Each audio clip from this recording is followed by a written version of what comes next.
J'ai eu le plaisir d'être sollicité par Madame Mouchet, la préfète de Tarn-et-Garonne, pour l'aider à préparer 2 rencontres du Conseil national de la refondation, consacré l'un au service et aujourd'hui à la jeunesse. Parce que j'ai essayé de n'oublier personne et de donner la parole à tous et toutes ceux qui voulaient témoigner de ce qu'ils apportent pour l'engagement des jeunes, pour l'autonomie des jeunes et pour l'emploi de la jeunesse du département.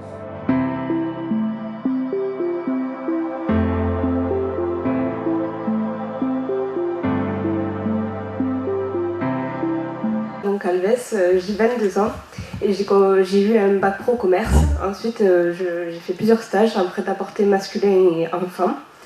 J'ai ensuite fait des stages en tant qu'opticienne et secrétaire comptable. Et à la fin, je me suis formée en tant que secrétaire comptable. Et j'ai ensuite été suivie à la mission locale et j'ai signé un contrat d'engagement jeune. Et c'est de là où j'ai entendu parler de Sans chance, sans emploi. Et j'étais en pleine recherche d'emploi du coup. Donc ça m'a permis de retravailler ma présentation de mon parcours professionnel, d'agrandir ou de construire mon réseau professionnel, d'avoir des conseils sur ma posture et sur mon CV. À la fin, il y a plusieurs propositions à la fin de notre oral, comme des parrainages, des offres d'emploi et de stages. Et les entreprises, elles posent beaucoup de questions, elles se sentent valorisées et écoutées. Voilà, et je suis actuellement à la mission locale, en service civique. Je suis juriste et en charge de la mission logement des jeunes et nouvelles formes d'habitat à la DIL 82.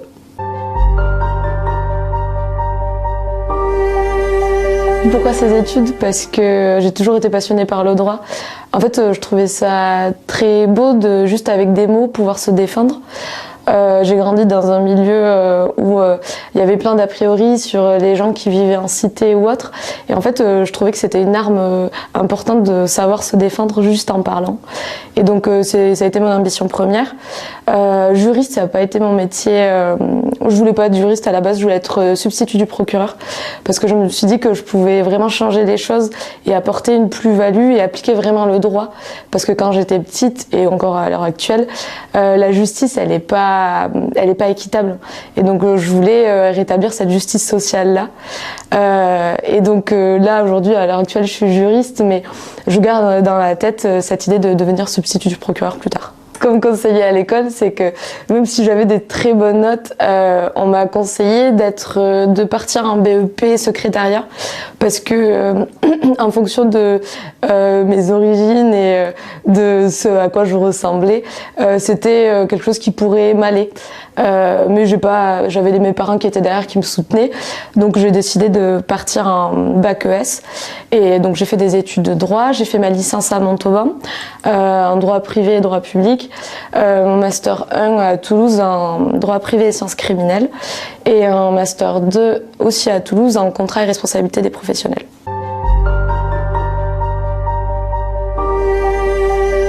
C'est un peu bateau ce que je vais dire, mais de croire en ce qu'elles veulent faire. Aujourd'hui, on peut prendre des études, faire des études de vente bac pro, puis après se réorienter via un VAE et de faire une licence professionnelle ou autre. Donc faire des études en soi, c'est pas une fin, c'est juste un moyen pour arriver à faire ce qu'on veut faire. Donc ce que je conseille aux filles, c'est de faire ce qu'elles ont envie de faire, de se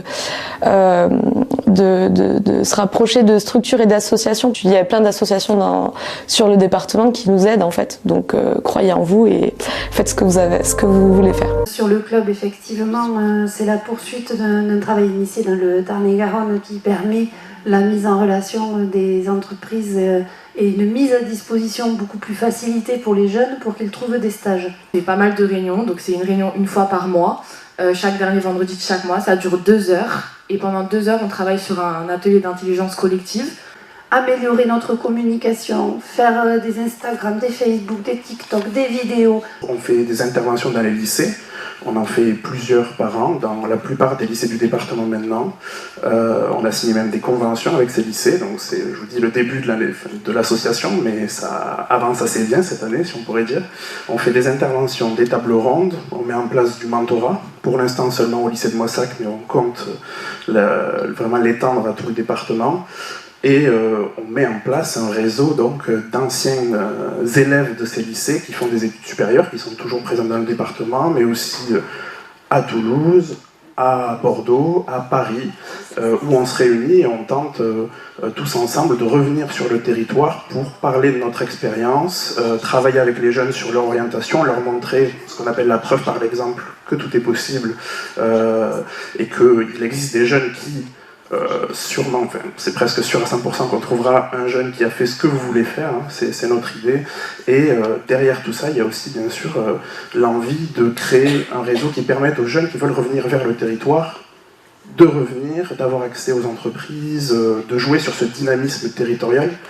On a mis en place, nous, un dispositif assez particulier sur le département qu'on a appelé R82. En fait, initialement, les cordées de la réussite étaient des cordées qui étaient faites pour faire des liens lycée-université ou parfois dans les REP, les réseaux d'éducation prioritaire, université.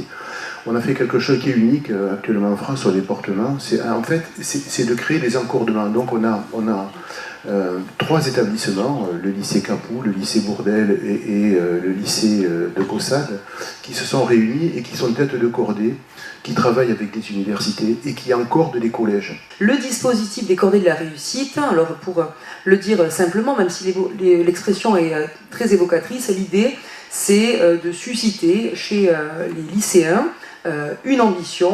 L'idée c'est essayer à notre niveau de lutter contre les déterminismes sociaux, de lutter contre l'autocensure chez les jeunes hommes et chez les jeunes femmes également. Et donc on a choisi de l'intituler « Droit devant ». Alors droit devant parce que évidemment ça véhicule une idée optimiste, une idée de rigueur aussi, une idée de dépassement de soi, donc ça c'est sur l'intitulé. Mais droit devant, c'est aussi l'idée de ne pas regarder en arrière, et je crois que c'est important parce que, évidemment, le passé, on a coutume de dire qu'il est source d'enseignement, mais il ne faut quand même pas oublier que parfois, il peut être aussi source d'engourdissement, d'inertie. Tout à l'heure, on a parlé d'évolution démographique dans le département. Qui dit évolution démographique dit alimentation, et qui dit alimentation dit forcément agriculture. Donc, forcément, moi, je vais militer pour l'agriculture, d'autant que le département de Tarn-et-Garonne est un département agricole où il y a de l'emploi. Alors, il faut se mettre dans la tête qu'on parle très régulièrement de l'emploi saisonnier, mais il n'y a pas que de l'emploi saisonnier. Et dans les 10 ans à venir, il y a 55% des emplois de cadres dans l'agriculture qui sont à renouveler.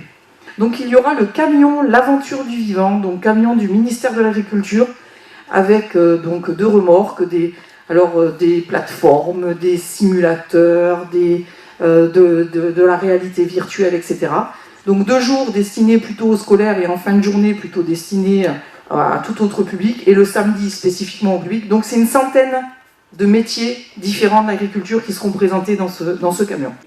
On a peut-être besoin aussi de permettre une flexibilité de l'offre de formation, de pouvoir permettre aux établissements, puisque forcément je vais militer pour nous, de faire varier leur offre de formation et de pouvoir ouvrir des formations, notamment au post-bac et à commencer par des BTS, à chaque fois que ça répond à des enjeux de territoire.